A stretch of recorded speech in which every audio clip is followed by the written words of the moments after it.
Hello, Henry here. This is a short recap of our first season with Kaiserslautern. Here is an overview of Kaiserslautern. If you don't know the team, it's a German-based team from the southwest of Germany in Rhineland-Palatinate. It's an old club. It has already won a few Bundesliga titles, DFB Pokal titles. They are playing in Fritz-Walter Stadion. Some may know this one from the World Cup in Germany from 2006. Overall, the team is playing in second Bundesliga. They came here from the third Bundesliga after dallying around in the lower league. And as you can see, financial status is okay. We've got a small transfer budget and we've got a little wage budget of 13 million-ish. So we don't have much room to do anything. And here we will see the team next. Oh, this is the team you get when you start to play as Kaiserslautern. We are playing on Realism Mode, so all of the transfers that in reality have been done will happen in the game on the set date that they happened in real life. We will go into the details in the transfer market and what happened there, but for now, this is the first main team according to the intro. We've got Lute in goal, we've got Puchas, Tomjak, Elvedi, and Zimmer in the defense, Nihus as a defensive midfielder, Russell and Ritter in the middle, Hasha on the right hand winger, Poku on left winger, and Tachi in striker position. But I will show you what we will have as our tactics and our team. But before we get into that, here are the set goals by the board. As we are predicted to go 12th, we are expected to establish ourselves in second Bundesliga, not fighting against relegation, but stay in the middle half of the table. My personal goal was to fight for one of the promotion spots if possible, but as the team is already set, we will see what we could do and how the season went. This is the tactic I wanted to start the season with and play the season with. It's a 4-2-4 custom. We got normal goalkeeper, defender. We got two central defenders on defend. We got on the right hand a wingback on support. On the left we got a wingback on attack. On the left front we've got an inverted winger. On the right we've got an inverted winger. As a midfielder, we got two defensive midfielders, segundo volantes. We had one target forward and we had one advanced forward. That was the tactic I wanted to go with, and this is the team that we had for the beginning of the season. I set it out with. So in goalkeeper we had Julian Kral, who was predicted to be a decent Bundesliga player and was already a decent second Bundesliga player. Also a quick side note, as you can see here, I am playing on the Musterman Iconic Skin, so we don't see any of the attributes directly. We only get indicators from our scouts and trainers. So a small dot means it's some under 5, a bigger dot means it is between 5 and 10. These big blue dots mean is between 10 and 15 points, and the big yellow is 15 and above. We don't know what the cap is. We only know that his jumping, for example, here is 15 plus, and we get a general overview over the player. We get a general indicator about his demeanors. We get his positions, and overall you get analytic data once the games are played or playing. You will get more and more analytical data, so you get a glimpse of the player, and depending on these indicators and the statistics, we then choose who to play. And more information in the description of the video for the Musterman skin. It is a fun experience to not ponder over a few points here or there, but just to see this and make it a bit more interesting. So, Julian Kral in the keeper position. We had on the right hand Jan Zimmer as a good Bundesliga player and already on his prime. We've got Tomjak in the central defender position, leading Bundesliga 2 player and predicted to be a good Bundesliga player. We've got from Swiss the Jan Elvedi. He was also predicted to be, or he is close to his full potential in the second Bundesliga. Those were our two central defenders, and on the left hand we had a low knee in Timotheus Puchas. He was from Poland and he was our left defender. So in the defensive midfield, we had Julian Nihus, one of our better players. He was predicted to be a good Bundesliga player and already a good second Bundesliga. We've got, beside him we had Russell, also a good Bundesliga player predicted to be. So defensive midfield was set. We had on the right hand side Tachi, who we switched from his normal role of striker over to the attacking or midfielder role on the wing. And on the other side we had Opoku. So also Opoku on the other side is just a second Bundesliga player. Then in the target forward position we had Boyd as our first guy. He is already at his maximum, as well as our second striker Hanslik. So in striker we were not the best in the beginning of the season. And on the bench we had Andreas Lute, then Kraus as a defensive substitution, Ritter as a defensive midfielder substitution, Lobinger as a striker substitution, Hendrik Zuck as a left wingback, and then Herrscher as our right substitution. So he covered all the roles we needed on the right hand side, and Redondo was on the left hand side. And then we had a few young guys in Basenach and Blum as defensive midfielder or general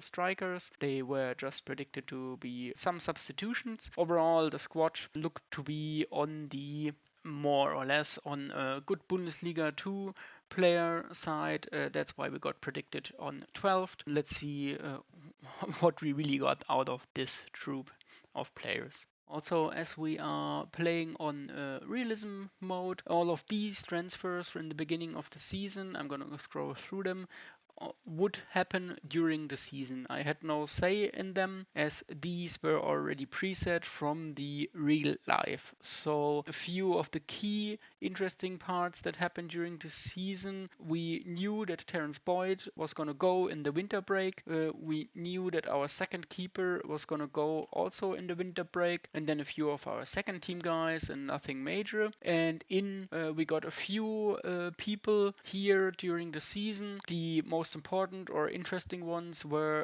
a loanee from Cologne who came in August as in Nicola Zoldo in the defensive side. We've got Elmami Touré who came in. He was predicted to be a good player on the right hand side and central defender. We got Ronstadt on the right hand side, predicted to come in the winter break, or he came in the winter break. And in midfield we had Fize Remu from St. Pauli coming in August, so at the beginning of the season. And on the striker side we had the Ragnar Ache from Eintracht Frankfurt coming in as on the 25th of July, so before the season started. And Filip Stojkovic was going to join us in the winter break as a loanee, and Dix Nabiami was coming from Kräuter Fürth also in the winter break. These were some interesting trades that were going to happen no matter what.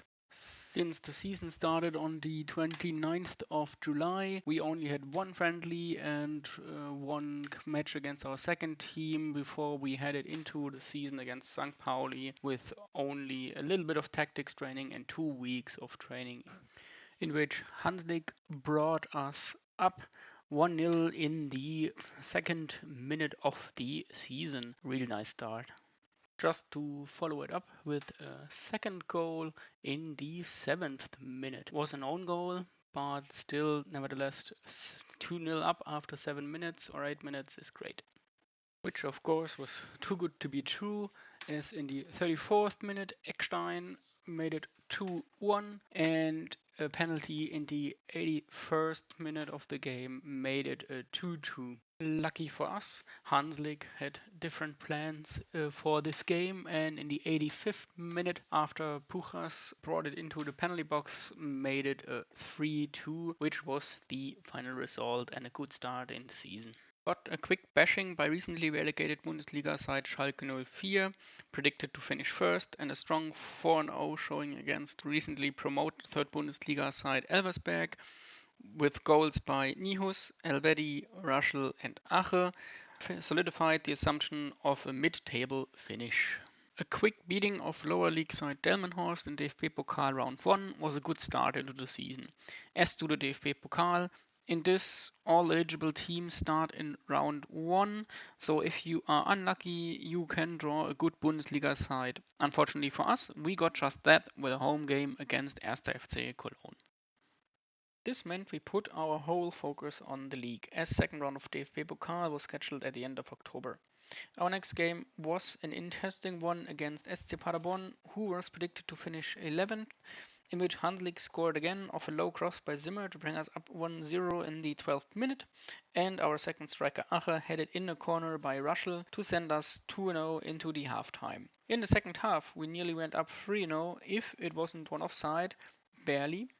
Instead, Paderborn scored in the 67th minute to increase the tension for the last part of the game, but after an uneventful 15 minutes, it was Opoku to seal the deal with an assist by Hanslik. A 3-1 away win was phenomenal, although the stats showed it was a close enough game. The eagle-eyed upon you will have noticed that in the last games, new names were in the squad and a name was missing. Well, the reason for that was an Italian team called Udinese. They came in with a low offer for Julian Nihus, and they wanted to give us 2 bags of spaghetti and some tomato sauce, or in normal terms 1 million euros. We were of the opinion that he was worth way more, and around 3 million. But when we negotiated that, they went away and ended the talks. Well, Julian Nihus was not happy about that and wanted to leave to Udinese, and that we overvalued him. Funny enough, after a little talk, he agreed that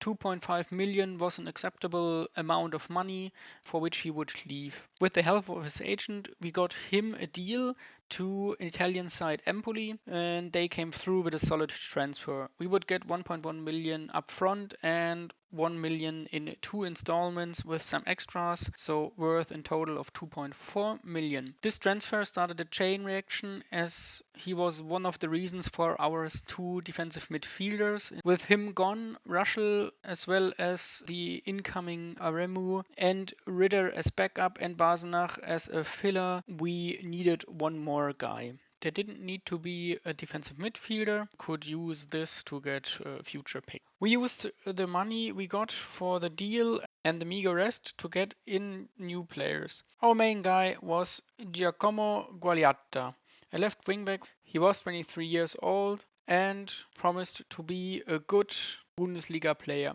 He should be our left wingback for a few years. If we sell him, we will make a good profit. We got him for 2.7 million overall, with a small sum up front and 1.6 million in 2 installments. Another hopeful signing is Zalan Banksa, an 18-year-old striker from Hungary. We bought off Lommel SK out of the second Belgium league. He has high potential and slots in behind our main guys with a price of 625,000. With the free wage budget, we also brought in Joel Gilhart from Leeds United on loan to strengthen our front.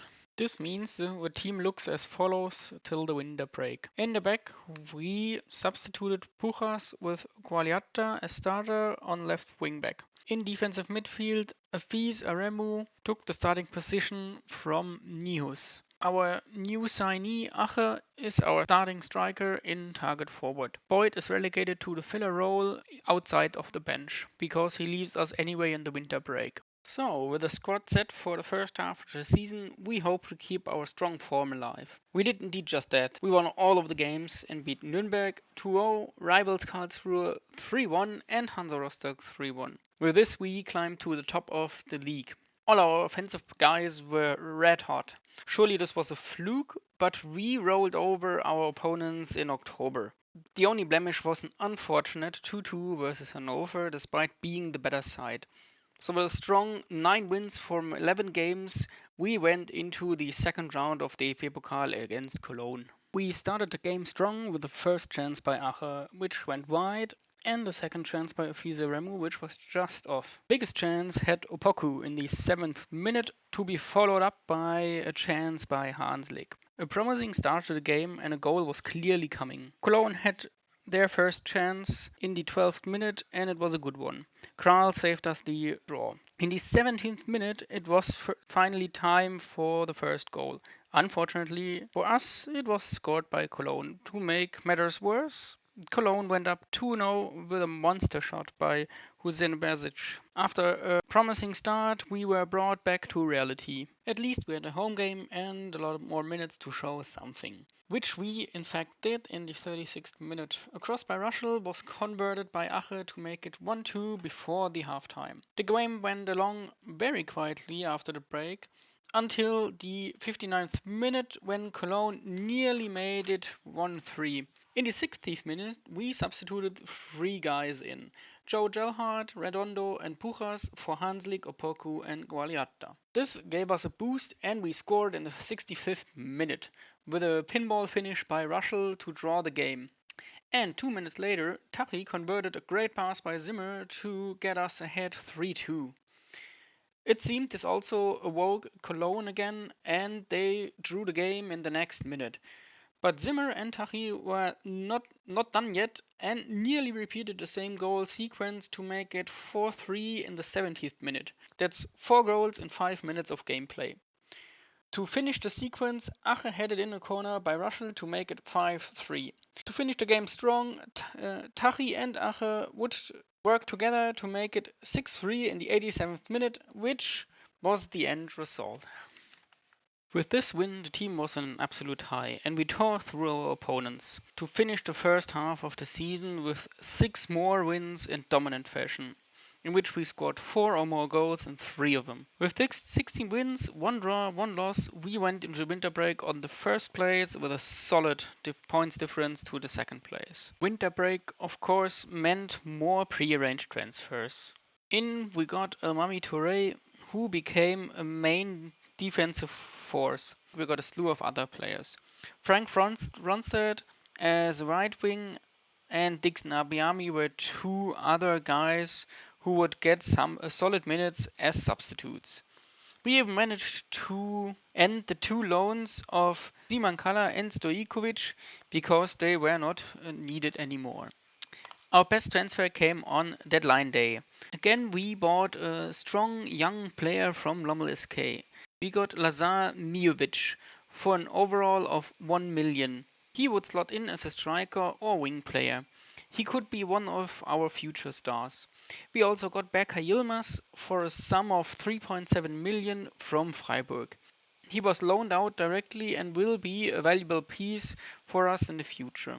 Another star of maybe the future is Nathaniel Nwosu, who we signed in for free. With the squad nearly the same, we wanted to finish the season strong and continue our pre-winter break form. So we started the second half of the season against St. Pauli. This time St. Pauli opened up the score with a goal in the 7th minute. We could equalize in the 14th minute with a goal by Opoku, and 7 minutes later he channeled his inner Ronaldo and scored a brilliant goal. After that the game slowed down. In the 60th minute we extended the lead to 3-1. In extra time St. Pauli scored a consolidation goal and made it 3-2, which was the final score. So far so good. We even managed to get a draw against Schalke 04. By the stats we were also close to a win. So maybe we would not have a mid-season slump. We are now on a 19 unbeaten run, including DFB Pokal. Had we not drawn against Hannover, we would even be on an 18 win run. The next game was against Elversberg, who were fighting against relegation, followed by a midweek game against Bundesliga club Hoffenheim in round 3 of DFB Pokal, and that followed by a game against Paderborn on Saturday, who were in the fight for promotion. To keep our main squad fresh for the DFB Pokal, we started our newcomers and youngsters Wangsa, Miovic, as well as a few of the reserves. The game started good with a goal by Abiami in the 7th minute. But Elversberg equalized in the 28th minute. In the 37th minute, they scored off a rehearsed free kick combination with our defense using very questionable defense. Now we were down 1-2, which was the halftime score. It was a tough game for us. Even substitutions did not help. Elversberg scored again in the 81st minute to go up 3-1. In the 89th minute, we also scored from a free kick. There was hope to keep the run alive. With a great free kick in the 91st minute, we should have scored. In the end, we lost 2-3 and lost our unbeaten run at 19, which was still a new record. So with our second loss in tow, we had to travel to Hoffenheim for our game against them in DFB Pokal. But despite playing away and being the underdog, we managed to score first in the 3rd minute thanks to a Remu. In the 7th minute, Hoffenheim should have equalized, and just 7 minutes later it really happened. In the 27th minute, Remu nearly brought us back up in front. At halftime, it was an equal match. In the 50th minute, we had our next chance and Redondo converted to give us the lead again. Nothing happened until the 80th minute when Hoffenheim had the best chance to equalize. But that was it. No more chances evolved on either side, and we snuck away with a 2-1 win in Hoffenheim to advance to the next round of DFB Pokal in the UT quarterfinals. Our next game against Paderborn, we won easily 3-0 with goals by Opaku, Ruschel and Hanslik. We finished the month of February with a draw against Nürnberg and a win against Karlsruhe, which meant we were already close to an automatic promotion. Which meant we gave our young guys more playing time, especially Wangsa played instead of Hanslik. As for the DFB Pokal quarterfinals, we would meet Bundesliga side Borussia Mönchengladbach. A really bad showing against Rostock was followed up by a beating of Osnabrück, Hannover and Düsseldorf to finish the month of March. March, of course, is also the happy or dreadful day of youth intake. Our head of youth was of the opinion we had an excellent intake, but I beg to differ. Sure, we got 2 excellent talents and 2 top talents, but Georgios Palapanis is the only one with potential, as he could become great. Steven Klaas is an injury-prone striker without a first touch and handling. We will try to make him a winger and hope for the best. Our 2 top talents are predicted to cap out in leading second Bundesliga or Bundesliga. With the month of March gone and only 7 games left in the season, we had 2 goals. Get a few more points in the league to seal automatic promotion to Bundesliga, as it wasn't a question of if but when. And our second goal was to throw our best team at Borussia Mönchengladbach to see how we fare. As 2 wins against middle of the table teams Cologne and Hoffenheim indicated that we could keep clear of the relegation battle in Bundesliga. So with high spirits we went into the DFB Pokal quarterfinals, in which we held our own without conceding right away. The first chance had Gladbach in the 15th minute, the next chance came in the 27th minute by Gladbach and missed a goal barely. Our hearts dropped when there was a whistle at the corner by Gladbach, which meant penalty, but the VAR was checking and awarded the penalty.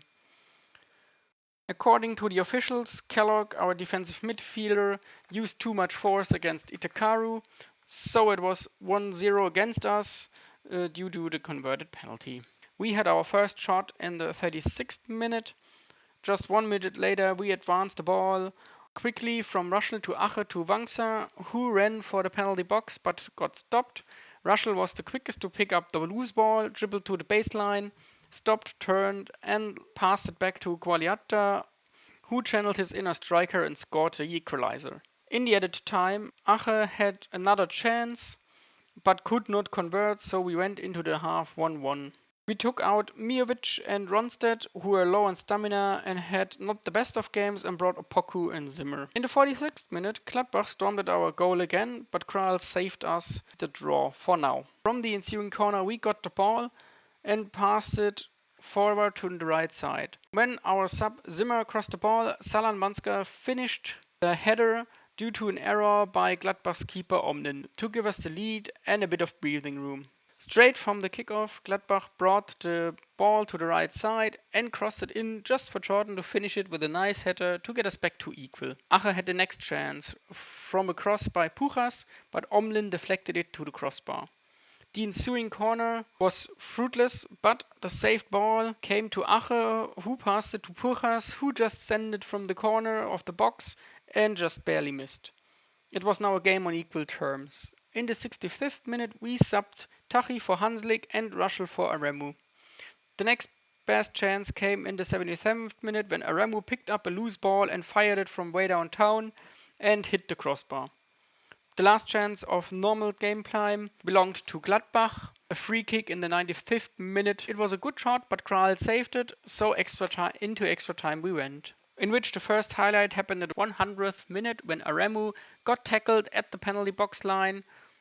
Hopes were up, but VAR said no penalty and it was just a free kick, which petered out to nothing. The first chance in the second half of extra time came in the 108th minute. It was Aremu again who hit the crossbar after Omlin turned the ball away. So far only one team played in extra time and it was us. In the 114th minute, we tried again. This time Ache sent Opoku, who brought the ball down the left side and passed it back to Aremu on the edge of the penalty box, who controlled it and shot it right away. This time Omlin had no chance to save it and Aremu scored a beautiful goal to make it 3-2. What a game by Aremu. Subbed in the 65th minute and having a great game and great shots. And the final goal of the game. What a match. We won in the semi-finals and drew SC Paderborn, a club we had beaten 2 times already, 3-1 and 3-0 this season. A finals appearance was on the cards. On the league side of things, we beat Hamburg 2-0, which meant we sealed our automatic promotion to the Bundesliga.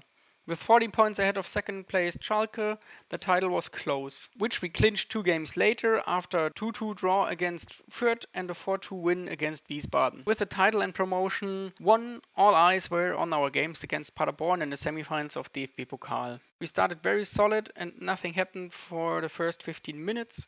The first chance was ours. A cross by Zimmer was received by Ache, but went wide. In the 25th minute it was Opoku who missed the goal. A corner in the 30th minute was headed over the bar. We were winning in the air and the goal was imminent, but nothing further happened and we went into the halftime 0-0. In the 65th minute, Paderborn had their first chance with a corner. The first cross was stopped but fell short and a quick pass back to Bilbia, who fired it and hit the target to make it 1-0 for Paderborn. After that, Paderborn parked the bus. The next chance in the game came in the 75th minute by Paderborn via a counter, which ended in a long shot that sailed over the goal. As anticlimactic as it sounds, this was the real last chance of the game and we tragically lost by 1 goal. The stats show the game was boring and we were out of the DFB Pokal and the final hopes were gone. On the other side, we closed out the league with 4 more wins and finished strong. And this is what the end table looked like.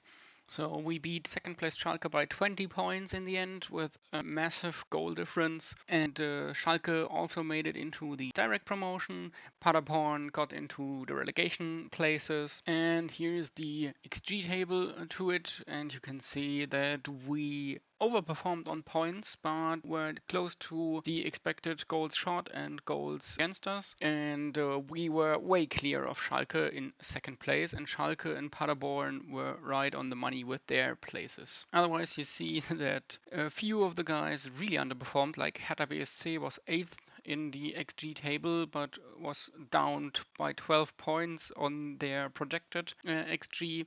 And others like Wiesbaden even got relegated on 17th, while having the 14th place XG. Overall, we did a very nice season, and the XG table tells us that we played really well and we deserved the first place. And here are the main stats of the second Bundesliga season. So Ache was the goal scoring champion with 23 and was up 4 to the second placed Vermey and Schuler. Hanslik, despite not playing many games in the second half of the season, went 5th with 14, and on the highest average rating it was Ache again with 7.44 and followed by Opoku with 7.34. This was clear of the rest. The most assists had Opoku and Gobble with 12 each, and it was followed by Russell with 11 on third place. Most clean sheets went to SC Paderborn with Yannick Hood, and none of our keepers is here because we switched between Kral and Mvozu so that none of them got the amount to get into this stat. And here's the difference between the squad on the start of the season and the end of the season, and we're going to go into details on the stats and some of the player progressions.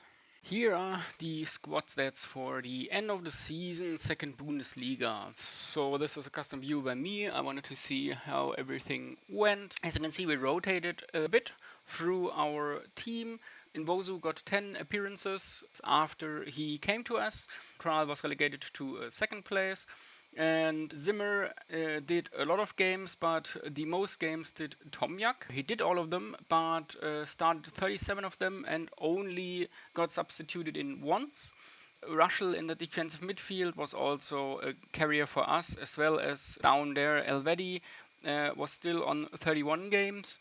Hanslik, despite playing less in the second half, still played 20 games with 10 substitutions.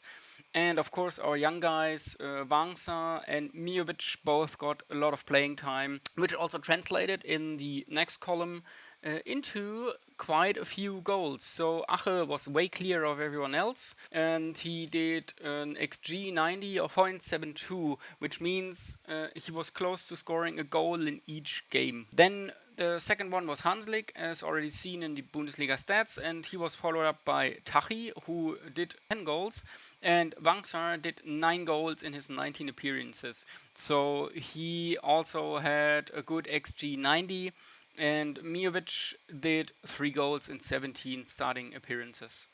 If you look at the form, we also had an average rating in the form. A lot of greens, a few on the upper 6 point. The lowest is Dixon Abiyami with 6.71, which is still quite good. The team overall did a very nice job.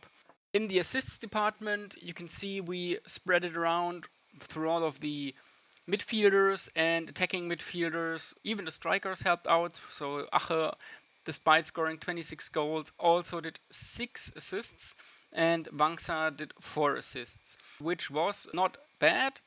And the best one was, of course, Russell with 14, and followed by it's Opoku with 13 down on the bench.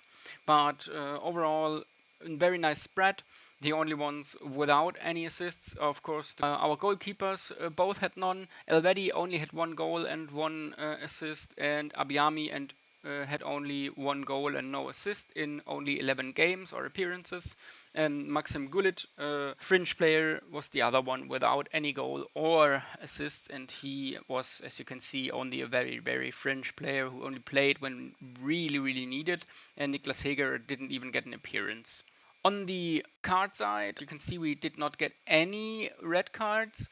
We got a few yellow cards. Overall, we did great, in my opinion. And if you look at the POM, so the player of the match, you can see that Ache did 7 of them and Hanslik did 3. Down in the on the bench, Opoku did 6, so he was really strong. And then we spread around a few of those. So a few of our wingers got it. Our defensive midfielders had a nice spread. So all of our attacking midfielders were in there. Well, looks good. Now let's get into some of our players. So first up, our best player, Ache. Ragnar Ache came to us from Eintracht Frankfurt in the beginning of the season, and he was one of the main guys for us. If you have a look at his profile, you can see in his charts, compared to other strikers, he was strong on expected assists, on non-penalty expected goals, on goals and on shots. And he was better than average on the headers, the pressures attempted, and also possessions won. Possessions lost, he was just mid. And his weakness was dribbles. But overall, this looks great. In the progression side, he did increase his ability, but stats-wise, he did not do a big jump. And here are his stats overall, if you want to pause and look at them. Next up on the list is our Boris Tomjak, our 25-year-old wide center back. On his charts, you can see compared to other central defenders, he was great offensively and he had a lot of headers won and pressures attempted. He was unfortunately not as good in tackles won, so he was way down on the tackles performed, which is not good.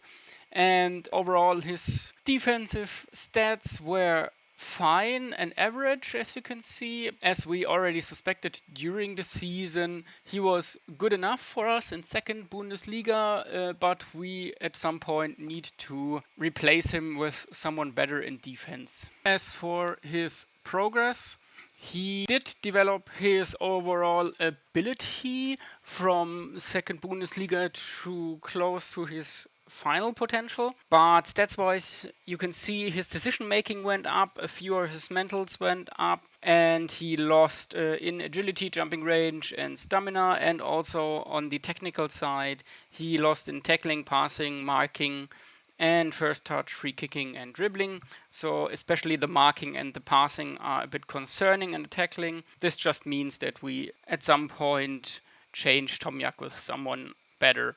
And here are his stats. Let's move on to one of our young hot prospects in Lazar Mijovic from Serbia Montenegro. Here's his profile. You can see that in possession lost he is in the upper percentile, so no ball losses. But other than that, he did not complete the many passes or the progressive passes or in dribbles or even in possessions won. Tackling's also not good, but he did a lot of headers and he was average to good and very good on the expected goals and shots and expected assists and non-penalty expected goals.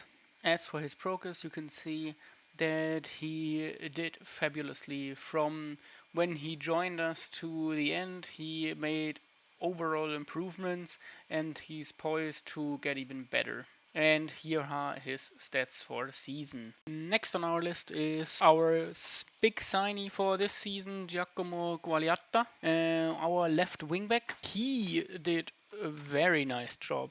As you can see from his charts, he did a lot of dribbles, a lot of progressive passes. He was up there on the better part of the wingbacks, as well as for possessions won, although he was on the lower percentiles for passes completed and possessions lost.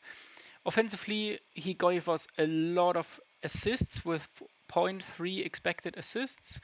But for goals, of course, he was just there to assist, to run up and down the pitch and assist us. Nevertheless, on the tackling and pressure side, he was very solid.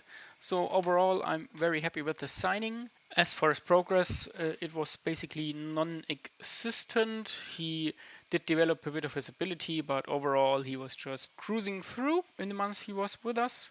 And here are his stats for the season. On to our next young prospect in Zalang Bangsa from Hungary. And he was a solid find. And he was overall or very average on all of the progressive passes, possessions lost, possessions won, dribbles. He was not good in passes completed. As for headers, he was one of the worst strikers. But for his expected assists, non-penalty expected goals and goals, he was okay. There is a lot of room to develop, but I have high hopes for him. As for his progress, he did very well. So you can see he came in August and up to May, he had an overall improvement in close to everything except for jumping reach, long throws and corners. But all the important stuff like off the ball, composure, decision, stamina, and all the others went up, and there is a lot of room to improve. And here are the stats for Bangsa for the season. He played so well that he got a call up to the Hungarian main squad and went to the Euros with them and did quite well. and even progressed into the round of 16, but lost with his team in the first round. And a little side note, the cup went home to England with a 3-2 against Germany in the finals. One of the last players I wanted to shine a detailed light on was Aaron Opoku, our attacking midfielder on left or right, depending where we wanted to use him. And if you look at his pie charts, he was good and even exceptional on a lot of stuff. So for all of the assists, penalties, goals, shots, he was way up there, and even headers for attacking midfielders. The pressure was good, the tackles one was good, possessions one was good. He did lose a bit more possessions and did not complete many passes. His dribbling left a bit to desire, but overall he was very solid. As for his progress, he did fine enough. So he did a slight improvement on the mentals and got a bit out of it in the technicals, but also lost a bit in corners, dribbling, and free kicking, which is worrisome, and also acceleration as he is an attacking midfielder, but we will see what we get out of him. And here are the stats for Opoku. For the rest of the team, we will quickly go through them by position. Feel free to stop when you want to take a closer look at some of the shown stats. We will begin with Kral, our first keeper, who had a weak season and also declined in his progress. Next up is our new first keeper in Nathaniel Nbosu, who had a solid season and who progressed a bit. At 18 years, there is a lot of room for improvement.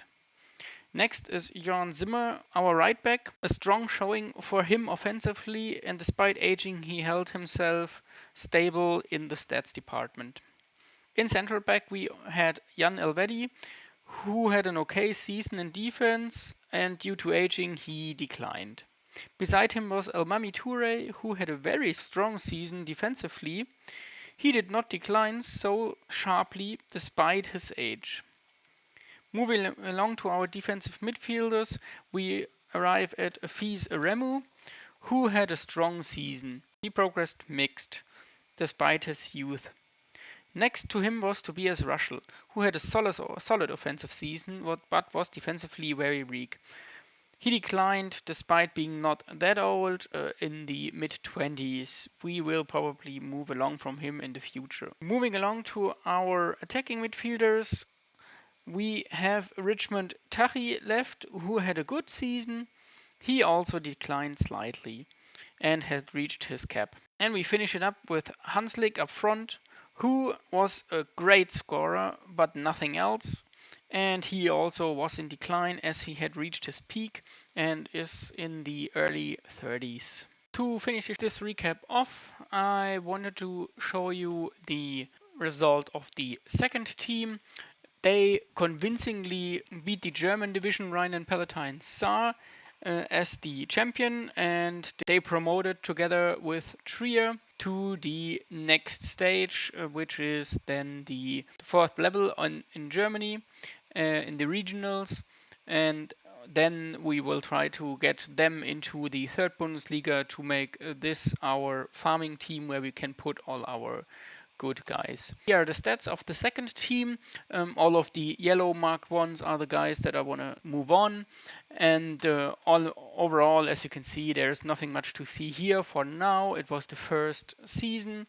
We will get into the details of the under-19s and the second team in the beginning of the second season when I show you who I got, who I signed, and how we are going on to start building up a loan farm. But of course, our main target right now is staying in Bundesliga, getting a good first team, and the plan is to buy a lot of cheap, high potential, low ability young guys like Wangsa and Miovic, and put them into our first team as reserves, get them into loans somewhere else, and use them for our second team, and then evolve them, and hopefully after staying in Bundesliga and beginning with the third season and onwards, we are going to try to get youngsters in everywhere and loan farm. So this was the recap for the first season of Kaiserslautern, which was quite successful, I might add. and I thank you for watching this. You can watch all of the single games in the playlist. There are all the episodes as unlisted, where you can watch from the 6th onward to the end of the season. Going on from here, I will give you these recaps, maybe only half a season long, maybe a season long, depending on how I get the time for recording and for doing these videos and these highlights and recaps. So thank you for watching, and I will see you in one of the other videos.